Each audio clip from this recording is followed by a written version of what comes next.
నిన్న మనం election results చూసాం. అందరికీ క్లియర్గా అర్థమైంది ఒకటే, ఎలక్షన్ కమిషన్కి వెళ్ళి 21 మంది 21 పార్టీలు 21 లీడర్స్ కంప్లైంట్ చేసి ముందు వీవీప్యాట్లు కౌంట్ చేయండి, కనీసం ఒక 5 ఏమైనా ప్రూఫ్ దొరికితే అన్నీ కౌంట్ చేయండి అన్నారు. ఎంత క్లియర్గా! నేను ఎలక్షన్ రిజల్ట్స్ ముందు రోజు చెప్పాను, ఏప్రిల్ 18ని చెప్పాను, 16ని చెప్పాను, అనేక సార్లు ఏప్రిల్ ఎలక్షన్ ముందు నుండి చెప్తున్నాను. ఈ ఎలక్షన్ కంప్లీట్లీ రిగ్డ్ అని, ఫాల్స్ అని, ఫ్యాబ్రికేటెడ్ అని, మెనిపులేటెడ్ అని. లేకపోతే ఇలాంటి రిజల్ట్స్ ఎప్పుడూ వచ్చి ఉండవు, క్వశ్చనే లేదు. 119 మంది ఎమ్మెల్యేలు ఒకే ఒక ఎమ్మెల్యే తెలంగాణలో గెలిచారు 4-5%తో బీజేపీ తరపుని. అలాంటిది 17 ఎంపీల్లో ఒకటి ఎంఐఎంకు పోగా 16లో 4 బీజేపీ ఎంపీలు ఎలా గెలిచారు? 20% ఓటు ఎలాగొచ్చింది సడన్గా డిసెంబర్ 11కి ఏప్రిల్కి 11కి, అంటే 3-4 నెలల్లో 4% ఉన్నోళ్ళు 20% ఎలా గెలిపారు? అర్థం చేసుకోండి. ఈవీఎం మెషిన్లు 20 లక్షలు తయారవడం, 1,00,000 మిస్ అవ్వడం, ముందే ఎలక్షన్స్ ఎనీ కాస్ట్ వాళ్ళే గెలుస్తారు, రిగ్గింగ్ అవుతుంది అని వార్నింగ్ ఇచ్చా. కామన్ సెన్స్ ఉన్నోళ్ళు ఎవరైనా ఆలోచించవచ్చు. అనేక వేల మంది నరసాపూర్లో ఓట్లేస్తే పాస్టర్సు, వాలంటీర్సు అనేక వేల మంది ఓట్లేసిన ప్రతి ఒక్కరికి నా హృదయపూర్వక వందనాలు. ఓట్లేస్తే మా సొంత పాస్టర్సు, వాలంటీర్సు, వర్కర్సు, కిలారి అని నా పేరుతో ఉన్న కాపులు ఓట్లు 2,000 పడ్డాయి. అలాంటి విలేజ్లు అనేకమైనవి.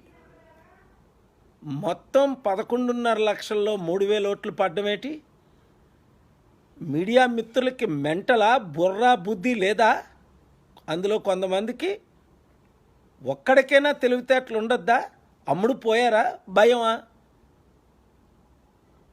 ఎవరైనా కంగ్రాచులేషన్స్ చెప్తూ కొంతమంది భయంతో బతుకుతున్నారు. అలాడు బ్రతికే కంటే చవడం బెటరు.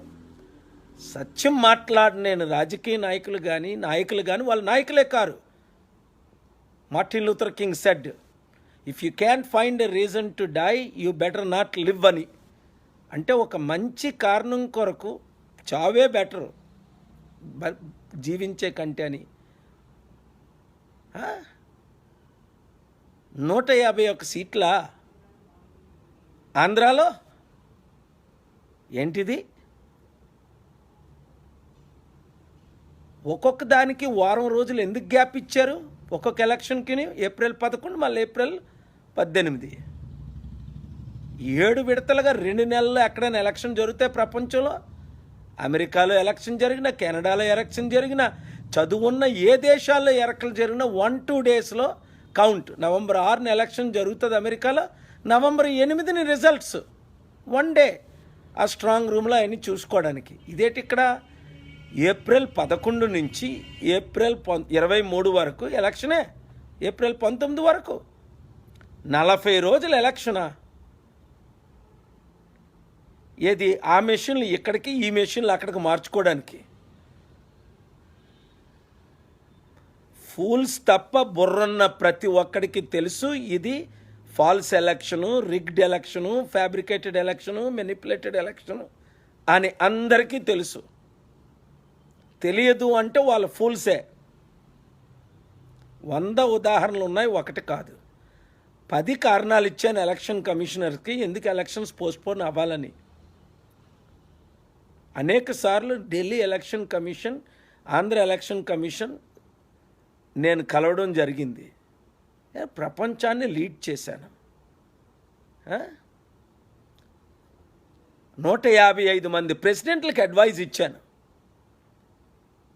మన రాష్ట్రంలో ముఖ్యమంత్రులకి, గవర్నర్లకి, దేశంలో 8 మంది ప్రధానులకి నా దగ్గరికి వచ్చి సలహాలు తీసుకున్నారు, బ్లెస్సింగ్స్ తీసుకున్నారు, ఐడియాలు తీసుకున్నారు. ఈరోజు మన రాష్ట్రం, మన దేశం నాశనం అయిపోతుంటే ఎవరికి చింత లేదా? అందరూ ఎవరి ఫైల్ బయటకు వస్తే వారు జైల్లోకి వెళ్తారని భయంతో ఉన్నారు. ఏదో మమతా బెనర్జీ లాంటిది లూజర్ కాదని మాయావతి కొంత స్టేట్మెంట్లు ఇచ్చారు. తత్మహలందరూ నోరు మూసుకున్నారు. రాహుల్ గాంధీ రిజైన్ చేస్తున్నాడు. ధైర్యంగా నిలబడి ఇది ఎలక్షన్ రిజల్ట్స్ రాంగ్ అని చంద్రబాబు నాయుడు అయితే వణుకు పట్టుకున్నది. ఆయనకి వణుకు. మోదీ గారికి, జగన్మోహన్ రెడ్డి గారికి కంగ్రాచ్యులేషన్స్. భయం ఎందుకు? అవినీతులు చేసినవన్నీ బయటకు వస్తాయని ఫైల్స్, దోచుకున్న లక్షల కోట్లు అన్నీ బయటకు వస్తాయనా? ఏంటి భయం? అలాంటి భయం బ్రతికే కంటే చావడమే మేలని అపోస్తలుడైన పౌలు అన్నాడు. చావుటే మేలని. దైవజనులారా, ప్రజాశాంతి పార్టీ కోఆర్డినేటర్ ఫ్రెండ్స్లారా, బరబ్బాను కోరుకున్నప్పుడు బరబ్బాను రిలీజ్ చేశాడు. యేసును కోరుకున్నారా? సత్యాన్ని కోరుకున్నారా? మేలును కోరుకున్నారా? నీతిని కోరుకున్నారా? ఇప్పుడు చూస్తాం కదా, సబ్కా సాత్ సబ్కా వికాస్ అన్నారు. దేశంలో ఎలా అభివృద్ధి చేస్తారు చూద్దాం. ఎక్కడి నుంచి డబ్బు తెస్తారు చూద్దాం.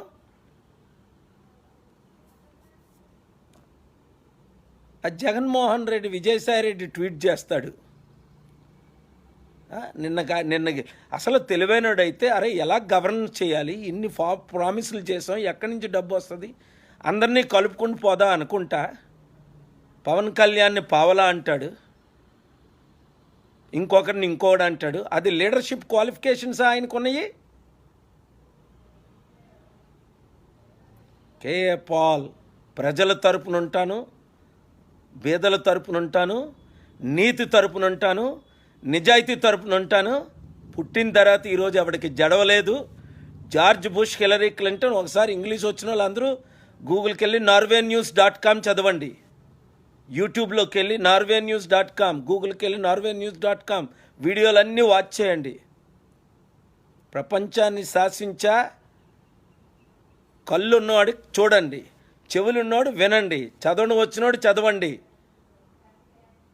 ఒక దైవజనుడిగా, శాంతి దూతగా ఇన్ని దేశాలు తిరిగి మన దేశం నాశనం అయిపోతుంది, మన డెమోక్రసీ పోతుందని నేను బయటకు వచ్చా. సత్యం కొరకు, నీతి కొరకు, నిజాయితీ కొరకు, ప్రజల కొరకు, మైనారిటీస్ కొరకు, పీస్ లవింగ్ హిందూస్ కొరకు, దేశాన్ని కాపాడడం కొరకు. ముందే చెప్పాను, 2 సంవత్సరాల నుంచి చెప్తున్నాను. నిన్నే కపిల్ సిబ్బల్ గారు అన్నారు, ఎలక్షన్ మీరన్నట్టే అయింది, రిగింగ్ అయిపోయింది. అది నాతో అనడం కాదు, దేశంతో, ప్రజలతో, 130 కోట్ల ప్రజలతో అనాలి అని చెప్పా. ఈ దేశం మనది అంటే మీది, నాది, ట్యాక్స్ పేయర్స్ది, అందరిది, హిందువులు, ముస్లింలు, క్రిస్టియన్స్ అందరిది. ఇంత బ్రాడ్ డే లైట్లో ఎలక్షన్ రిగ్ అయితే ఎవరికి సాహసం లేదా, ధైర్యం లేదా బయటకు వచ్చి మాట్లాడడానికి? వణుకు పుట్టేస్తుందో కోడికిని. ఎనీవే, ముందు నుంచి ఒకటే అన్నా, ఇది అవినీతి ఎలక్షన్, రుజువైపోయింది.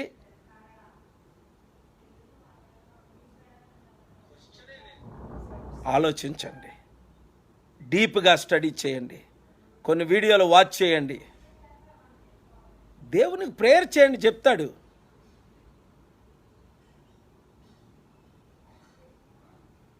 ఫూలిష్గా బిహేవ్ చేయకండి. ఎవరైనా ఫూలిష్గా ఎవరిని నమ్మకండి. Use God given brain, use God given talents and common sense. Use your common sense also. God bless you all. Thank you.